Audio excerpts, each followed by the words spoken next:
solamente con el grupo de ustedes, no hay grabaciones por este lado y cualquier registro depende solamente de ustedes. Bien. Dicho lo anterior, les escuchamos. Profe, tenía una consulta en cuanto al análisis de sensibilidad que hay que realizar de los criterios a utilizar. ¿Cómo se seleccionan o hay estructurado los criterios que hay que usar siempre, por así decirlo? Camilo, te puedo hacer un pequeño alcance. Se supone que ustedes en el curso de evaluación de proyectos hay un capítulo que tiene que ver con análisis de sensibilidad y análisis de riesgos. Sí, ocupan precio, algunos como eso. Claro, ahora, ahí se supone que tienen que haber incorporado cuáles son los estándares con los cuales ustedes van a enfocar los márgenes, la variabilidad, por así decirlo, en el fondo, cómo tratan la varianza, la desviación estándar. Eso, digamos, es un poco parte, digamos, para que ustedes recaben un poco de información en ese material.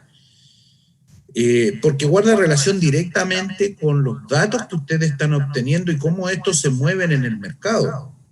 Ahora, ¿qué van a sensibilizar? Si ustedes prueban con algún software, les va a decir de inmediato, mira, esta es la variable más sensible. Si esta es más sensible, significa que es la que más se mueve. Por lo tanto, ahí ustedes pueden determinar cuánto es en términos de porcentaje respecto al valor medio o respecto al valor discreto que tienen, cuánto ustedes tienen que sensibilizar, porque va a ser, obviamente, si es la más sensible, es la que más impacta. Claro, sí. Eso es, por mi parte, no sé si... Okay, profe. Respecto a la sensibilización y los porcentajes y las variables críticas, el estudio técnico tiene como propósito cuantificar la estructura de costos. Y usualmente el ítems de la estructura de costos que más influye en el total, podemos decir que es una variable sensible, crítica en el flujo de caja y por lo tanto se sensibiliza. Ahora, ¿qué porcentaje? Si por ejemplo tú determinas que es crítico materia prima y particularmente, por ejemplo, a ver, en el caso ya no recuerdo, pero supongamos un insumo, el petróleo. Bueno, entonces tendrás que ver históricamente cómo el petróleo ha evolucionado en el tiempo y en base a eso determina los porcentajes de sensibilización del petróleo. Y así para cada componente que resulte crítica desde la estructura de costo. Respecto al tema del precio que tú decías, el estudio de mercado te permite a ti hacer un análisis comparativo respecto a tus principales competidores. Tú podrías tener un mapa perceptual, ¿no es cierto?, de posicionamiento, un mapa perceptual por grupo estratégico. Y entonces ahí verás, digamos, qué tanta influencia, según cómo analizaste el PEST o el análisis estratégico, el diagnóstico estratégico, verás qué variable es más influyente en el precio. Y si esa variable le da a tu negocio en esa industria alta influencia y por tanto influye en el atractivo del negocio, entonces el precio va a tener una alta componente de riesgo, de variabilidad, por la presencia de ese competidor con su propuesta de valor. Y eso te va a decir entonces que el precio es crítico por esas razones, y ahí se justifica, digamos. Ahora, ¿qué porcentaje varía del precio? Y ahí nuevamente, si el producto que tú estableces tiene una historia, verás en base a esa historia cuál podría ser tu porcentaje. No siempre tiene que ser el mismo, ¿no? Y la otra alternativa puede ser en base, ¿no es cierto?, al simple hecho de si tú realizaste, ¿no es cierto?, un muestreo, no lo recuerdo bien, pero ahí podrías tener, digamos, alguna información como para establecer digamos, el grado de compra, la frecuencia de compra, y de ahí deducir algunos porcentajes de variación en la demanda y por lo tanto del precio. ¿Ya? Esos son algunos criterios que tú podrías usar. No hay una regla única, pero son algunos antecedentes que debes considerar, Camilo. Ya, profe, gracias.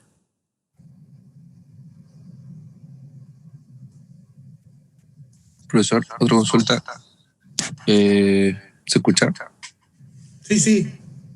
Con respecto estoy leyendo acá, dice el plan de implementación, nos gustaría saber más o menos cuánto sería la profundidad o el alcance de ese plan de implementación, como lo que aborda.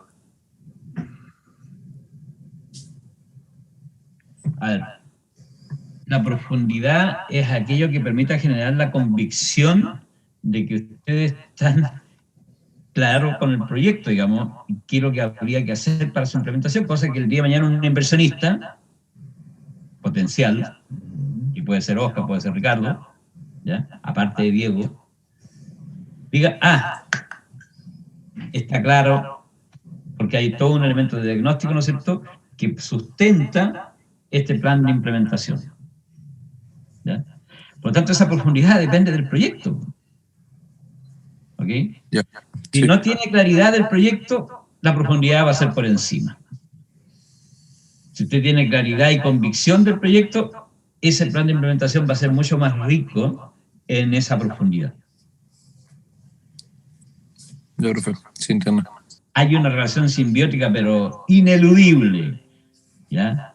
En lo que yo muchas veces he citado como el empoderamiento. Si yo estoy empoderado, tengo más elementos de juicio, tengo mayor convicción y puedo generar un mejor plan de implementación.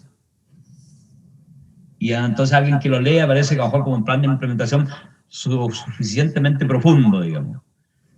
Yo lo llamaría riguroso. ¿Ya? Pero si no hay ese empoderamiento, no está esa profundidad, como dicen ustedes, y alguien que lo ve entonces débil, sin sustento, sin convicción. Diego. Claro, profe, sí entiendo. Entiendo que la propuesta que nosotros vemos sí está bien justificada, que por qué es tanta inversión, por qué se proyectan tantos ingresos, ahí va a dar la seguridad y la convicción en el informe para la inversión. Así es. O sea, tener un manejo acabado del proceso técnico, o sea, del proceso en términos técnicos, conocer bien de qué se trata. Porque muchas veces el inversionista puede ser el inversionista, un comerciante o una persona que no le interesa lo técnico, pero te va a preguntar y te va a decir, a ver, ¿qué manejas tú? ¿Y si pasa esto? ¿Y si pasa este otro? ¿Y si pasa aquí? Profesor, y en ese sentido también hay que especificar bien los tiempos de cada proceso del plan de implementación.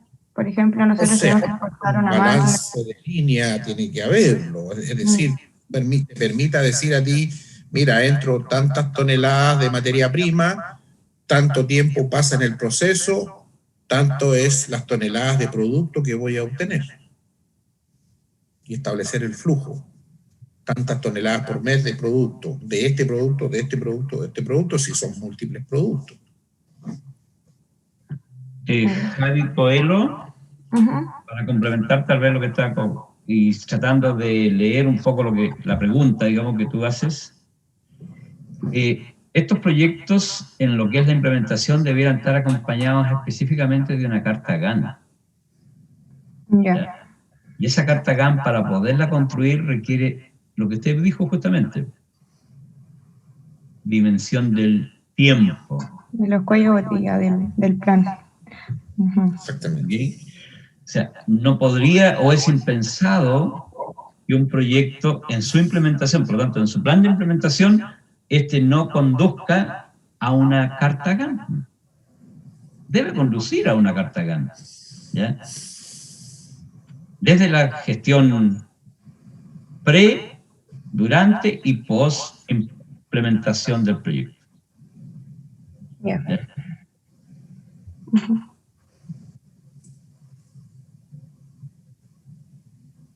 O sea, el hecho que de repente uno no diga deben construir una carta GAN no significa que ustedes no lo tengan, no debieran tenerlo claro, porque Sí, se asume que sí. hay algo que hay que recordar, que voy a hacer este comentario en general, digamos, de que esta es una asignatura que integra prácticamente todas las asignaturas del currículum, porque no solamente tiene que ver con evaluación de proyectos, tiene que ver con contabilidad de costos, tiene que ver con economía de empresas, tiene que ver con la economía nacional, tiene que ver con el marketing, tiene que ver con la gestión estratégica, ¿ok?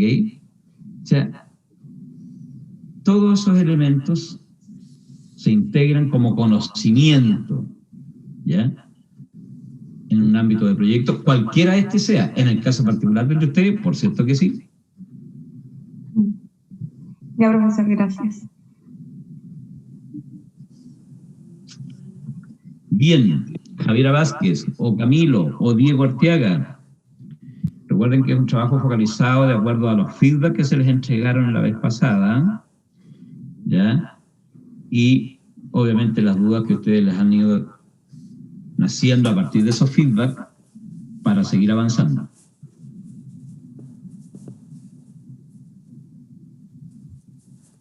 Sí, profesor, yo creo que otra duda que nos va a salir más adelante, yo creo que va a ser con respecto a la tasa de descuento. Por ejemplo, hemos estado revisando algunos estudios y nos dan como referencia algunas tasas de descuento, por ejemplo, para las plantas de reciclaje un 16%.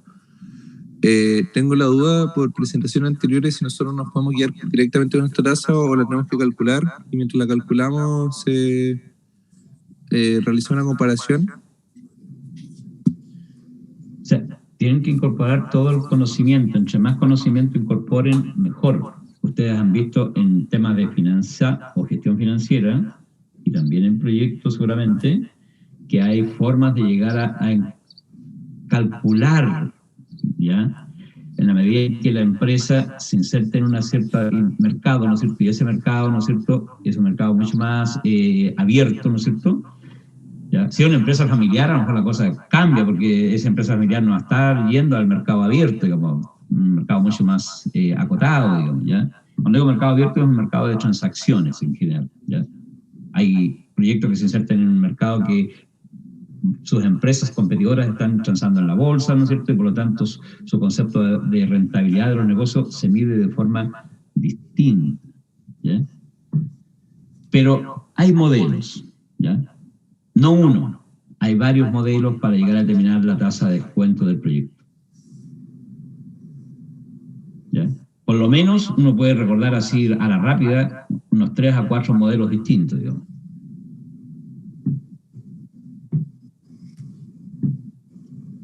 No, profe, sí. Entonces vamos a realizar eso, vamos a aplicar los modelos y ver el mercado en el que está inmersa la empresa.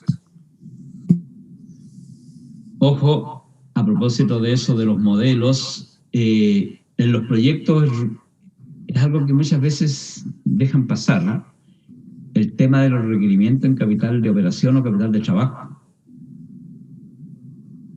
¿ya? Se quedan con los ítems de inversión de que vamos a comprar una cantidad de activos fijos, digamos, ¿ya? Máquinas, equipos, tecnología en general, para el caso de ustedes, ¿no es cierto? Pero resulta que la empresa necesita operar, ¿ya? Y por lo tanto necesita un capital de operación. Eso en el lenguaje técnico se le llama capital de trabajo, también se le llama capital de operación, pero son los dos nombres con los cuales se encuentran. Y hay modelos o métodos que permiten llegar a cuantificar el requerimiento en capital operacional del proyecto, ¿ya? El tiempo. Claro, que entre otras cosas considera cuánto es el tiempo que necesito asegurar de operación. Exacto. Necesito asegurar un mes, necesito asegurar 15 días, necesito asegurar 6 meses, ¿ya? Un año. Depende del proyecto. No hay una receta única. La receta única es que los proyectos requieren un capital de operación. ¿Cuánto? Eso depende del proyecto. ¿Sí? ¿El horizonte de evaluar nosotros lo estimamos también? ¿O se propone 5 años, 10 años, como es convencionalmente? Tampoco hay una receta en cuanto al horizonte de evaluación, pues depende otra vez del proyecto. Un proyecto tecnológico, por ejemplo, cuando digo tecnológico, estoy pensando más en el tema de las tecnologías que cambian rápidamente, digamos, porque todo es tecnología al final, pero hay tecnologías que son de más largo plazo y tecnologías que son de corto plazo. Sobre todo el tema de las comunicaciones. Difícilmente alguien podría evaluar un proyecto tecnológico neto en comunicaciones a muy largo plazo, porque esas tecnologías ya dentro del año muchas veces quedan obsoletas. Entonces habrá que evaluarlas en un tiempo prudente, ¿ya? Y ahí hay una simbiosis en la industria del concepto de tecnología, de cómo debieran ser los horizontes de tiempo de evaluación. Ahora, en el caso de ustedes, que son recicladoras de neumáticos, donde la tecnología es de trituración o de picar, por así decirlo, hacer picadillos los neumáticos, claro, esa es una tecnología que a lo mejor no es conceptualmente, en lo que es la parte tecnológica, obsoleta en mediano plazo. Va a seguir esa tecnología por un tiempo razonable, ¿ya? Y entonces allí el horizonte de evaluación va a depender un poco más de ese concepto, ¿ya? Ya no podría yo pensar que es lógico evaluarlo a 2 años, a 3 años, a 4 años, ¿no? Tendría que ser un tiempo más extendido, digamos. Y considerar las reinversiones cuando son necesarias, para que se Claro. acción. Porque habrán otros equipamientos menores que tienen vidas útiles menores, ¿no es cierto? Exacto. Equipamiento menor, vidas útiles menores, que aquellos equipamientos mayores que son lo que el corazón de esta tecnología de trituración, digamos.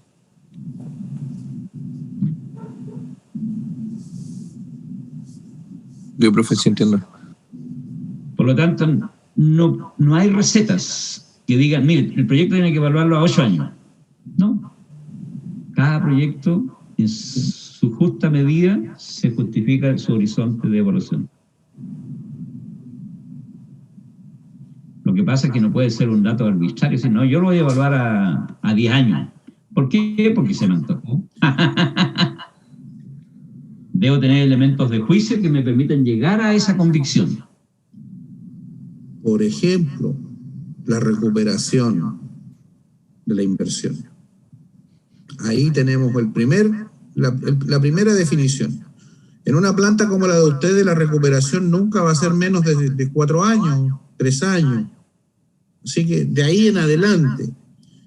Ahora, también influye cuál es la vida útil del equipamiento. Se toma como horizonte muchas veces, no horizonte del proyecto, pero un horizonte de referencia, la vida útil del equipo que más dure. Y de ahí en adelante. Y se analiza cómo va con la rentabilidad que se está esperando de ese proyecto. Entonces, esto te da el horizonte más o menos total. Del equipo que más dure, pero que sea de alto impacto dentro de lo que es el proyecto. Digamos, porque puede haber un equipo que dura mucho, pero que no es relevante para el proyecto. Digamos. Claro. En nuestro No caso, representa el corazón del proyecto. En nuestro caso, el que más dura 15 años, que es la máquina trituradora. Esa es una referencia. Ahora, ustedes pueden inicialmente determinar a 15 años y evaluar cuál es la rentabilidad que les da ese proyecto. ¿Ya? Y comparar si acaso ustedes lo evalúan a 10 años. ¿Ya? A 12 años. ¿Reciben la rentabilidad que esperan? ¿Por qué? Porque evaluar a 15 años puede ser una reinversión en un sinfín de otros elementos. Y esas reinversiones pueden dejar pillado al proyecto. Ahora, tecnológicamente, ¿quién dice de que vamos a vivir usando, en el caso particular de ustedes, vamos a vivir usando neumáticos? No va a salir a lo mejor en 8 o 10 años más, a lo mejor podría salir una nueva tecnología que nos diga, no, si ya no vamos a usar más caucho, vamos a usar silicona, por decir algo. Los autos voladores. Claro, autos voladores, qué sé yo, pues, te cambia la tecnología y el proyecto pasa a quedar obsoleto. Pero hay que evaluar, hay que ver. En el caso de ustedes... Solamente como ejemplo, así rápido al pasar. Tiempo atrás, cuando no estaba todavía la tecnología de la inalámbrica, Ajá. era todo vía cable, digamos. Entonces, a lo mejor alguien evaluó algún proyecto en ese concepto tecnológico a 10 años, por así decirlo. Resulta que al año siguiente ya estaba operativa la tecnología inalámbrica. Fracaso, no de ustedes, ojo, fracaso del concepto de estimación de lo que iba a pasar en el mercado, de que la tecnología iba a estar presente por más tiempo, digamos. Correcto. ¿Ya? De que no iban a hacer otra tecnología que era mucho, que la iba a sustituir en este caso. ¿Qué es lo que pasaría con los autos, o sea, con los neumáticos, en la medida en que existan autos que circulen por carreteras terrestres o autos que circulen por carreteras aéreas? Cambia. Cambia totalmente. Claro. ¿Ya? Profe, yo tenía una duda chiquitita, volviendo un poco al tema de la tasa de descuento. Ojo que nos quedan 3 minutos, así que precisemos. Sí, muy chiquitita. Lo que pasa es que para el trabajo del semestre pasado nosotros utilizamos la metodología KPM para determinar la tasa de descuento. Y en esa metodología, por ejemplo, utilizamos para la tasa libre de riesgo la del bono, los bonos que da el Banco Central. Y usted creo que nos había comentado que por qué no mejor simulábamos un bono. Algo así, no sé si recuerdan. Creo que fue para la del Banco Central. Que en vez de usar, nosotros usamos la tasa de bono en pesos a 5 años del Banco Central. Para la libre de riesgo. Y usted nos había comentado que por qué mejor no usábamos, quizá nosotros simulábamos un crédito. Algo así. A ver, separemos las cosas. Cuando yo hablo de un proyecto que voy a pedir un crédito, ¿ya? Hablamos del proyecto financiado, ¿ya? Que es muy distinto cuando yo voy a evaluar el proyecto puro, ¿ya? Entonces, la tasa que yo utilizo en el proyecto financiado es la tasa patrimonial, ¿ya? La tasa que yo voy a utilizar en el proyecto puro es aquella tasa donde ahí aparece entonces cuáles son todas mis opciones de inversión, mi cartera de inversiones, y ahí aparece el tema de los bonos, porque yo puedo estar invirtiendo obviamente en bonos, ¿ya? Y fuentes de financiamiento, y saco lo que se llama la tasa de costo ponderado de capital para el proyecto puro. Porque el proyecto puro lo que ve son una industria de financiamiento, ¿ya? No un financiamiento. En cambio, en el proyecto financiado yo ya tengo un financiamiento. ¿Ok? Ya, profe. Son cosas distintas, ¿ya? Depende del tipo de flujo de caja, que en este caso obviamente es muy relevante, muy pertinente. Y finalmente, no olvidar quién va a ser el inversionista. Porque el inversionista tiene que ver su costo alternativo. Es el costo patrimonial. Exactamente. ¿Ya? Esas son más o menos las variables que permiten tomar la decisión de utilizar una tasa de descuento. El proyecto financiado también es conocido como el proyecto del inversionista. Claro.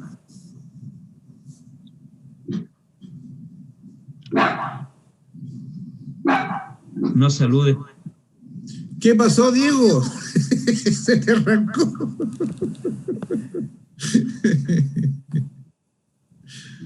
Como profe, no abrí el micrófono para decir que sí, estaba claro, pero no salió de acá el sonido. Ah, no salió de ahí, ya. Es la Javi. ¿Cuál Javi? ¿Qué cosa? No, el canito lo tengo yo. ¡Ah! ¡Soy tú! Canito, hijo. Está saludando al auditorio, dicen. Ah, ya. Quería saludar Está diciendo muy buenos días a todos. Muy buenos días. Oye, Camilo, ¿cómo va la vitivinícola? Me preocupa ese proyecto es potente. Ya. Bueno, pero ya se nos agotó el tiempo, jóvenes. Sí, estamos. Sí. Que tengan muy buenos días. Gracias, profesores. Gracias, profe. Bueno, cualquier consulta adicional, estamos Gracias, adentro. Profe. Muchas gracias. Hasta luego. Chao, profe, gracias.